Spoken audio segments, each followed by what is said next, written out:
Shalom, selamat pagi saya ucapkan kepada kita semua. Kita bersyukur di mana pagi yang indah ini sekali lagi kita dapat merenungkan kebenaran firman Tuhan dimanapun kita berada. Yang ada di rumah, yang ada di luar sana, yang ada di gereja, yang ada di mana-mana saat pagi hari ini. Tuhan memberkati kita. Tuhan mengurapi kita di dalam setiap kehidupan kita. Pagi hari ini, sebelum kita mendengar kebenaran firman Tuhan, mari kita berdoa.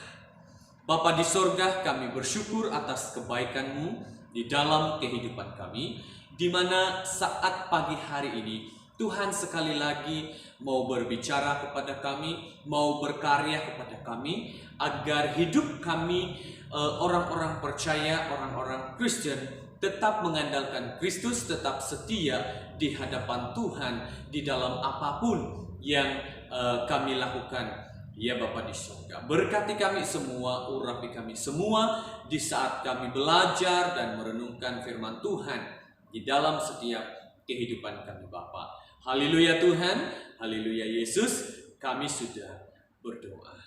Amin. Nah, saudaraku yang dikasihi Tuhan, kita bersyukur pagi hari ini di mana sekali lagi kita dapat melihat kebenaran firman Tuhan yang terdapat di dalam 1 Petrus 3 ayat yang ke-17. Firman Tuhan berkata kepada kita, sebab lebih baik menderita karena berbuat baik jika hal itu dikehendaki Allah daripada menderita karena berbuat jahat. Nah, di dalam ayat firman Tuhan ini, saya senang sekali mengajak kita melihat satu tema firman Tuhan yang cukup sederhana, yaitu kita menderita disebabkan karena kita melakukan yang benar di hadapan Tuhan.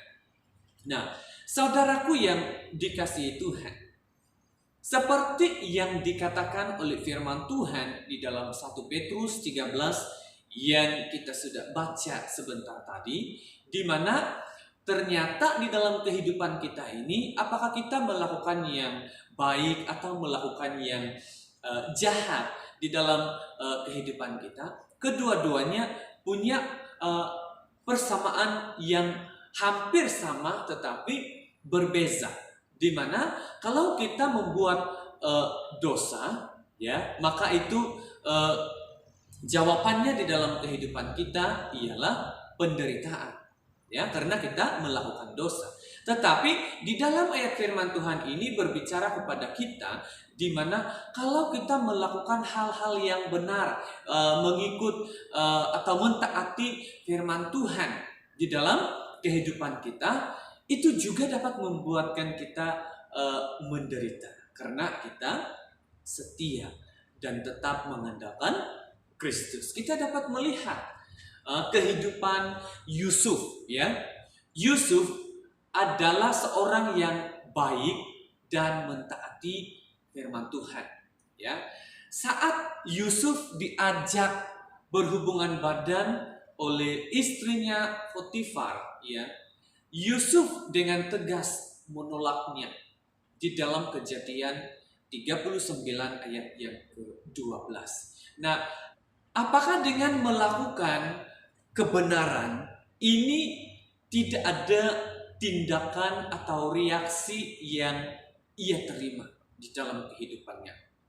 Yusuf melarikan diri dan tidak melakukan hal-hal yang memburukkan nama Tuhan di dalam kehidupannya. Saudaraku yang dikasihi Tuhan, kalau kita melihat perjalanan cerita dari Kejadian 39 sampai kepada ayatnya ini, ya, di mana Yusuf tetap memegang firman Tuhan dan di saat dia melarikan diri, ya, istrinya Potifar, ya, dia memutarbalikkan fakta keadaan yang sebenar karena dia merasa malu. Yang dia inginkan itu tidak terjadi sehingga dia memfitnah Yusuf dia memberitahu kepada suaminya. Akhirnya, saudaraku yang dikasihi Tuhan, ya, Yusuf menderita karena perlakuan yang tidak adil di dalam kehidupannya. Yusuf difitnah dan ia harus masuk ke dalam penjara sebab penderitaan sebagai akibat perbuatan baik yang Yusuf lakukan, ya, di mana Yusuf menjadi seorang yang tetap taat kepada Tuhan. Dia tidak melakukan segala dosa kejahatan di dalam kehidupannya. Kita juga dapat melihat beberapa tokoh di dalam firman Tuhan yang melakukan cara hidup yang benar di hadapan Tuhan, yaitu Sadrak, Mesak, dan Abednego. Ya, mereka ini adalah orang yang menolak menyembah patung buatan Raja Nebukadnezar pada waktu itu. Ya, jadi ini adalah hal yang baik yang mereka lakukan karena mereka hanya mau menyembah Yesus yang sejati, tidak mau menyembah kepada patung-patung, ya, di dalam kehidupan mereka. Nah, apa yang terjadi di saat mereka mempertahankan iman percaya mereka di hadapan Tuhan?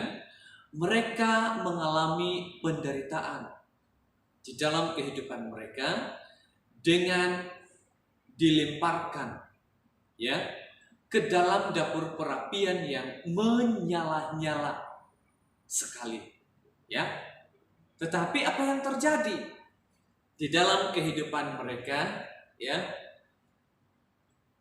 Tuhan campur tangan sehingga mereka tidak terbakar hangus, ya, di dalam kehidupan mereka. Nah, di sini kita dapat melihat bahwa mukjizat Tuhan itu nyata, ya, dan mereka akhirnya dibebaskan, ya, di dalam Daniel pasal yang ketiga kita dapat melihat.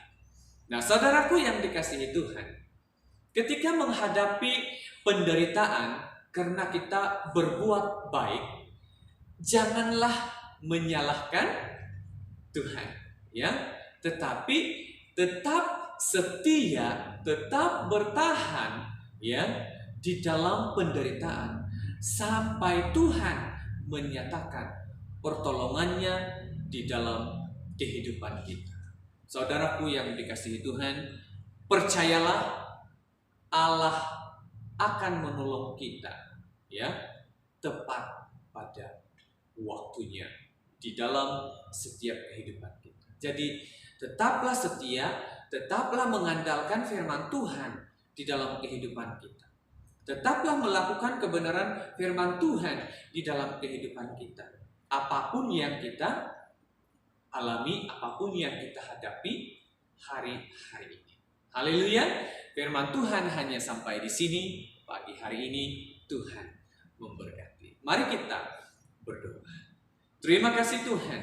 Terima kasih Yesus. Kami bersyukur atas kebaikan Tuhan, kemurahan Tuhan yang Tuhan nyatakan di dalam kehidupan kami.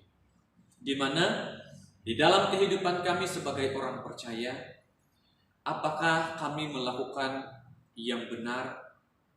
Masih juga ada penderitaan yang datang dalam kehidupan kami.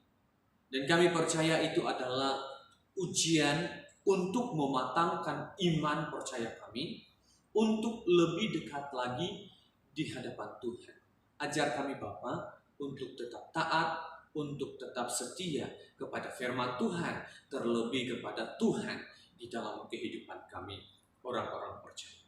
Berkati anak-anak-Mu yang mendengar di dalam kehidupan mereka, di dalam pekerjaan mereka, di dalam keluarga mereka, dan di dalam apapun yang mereka lakukan.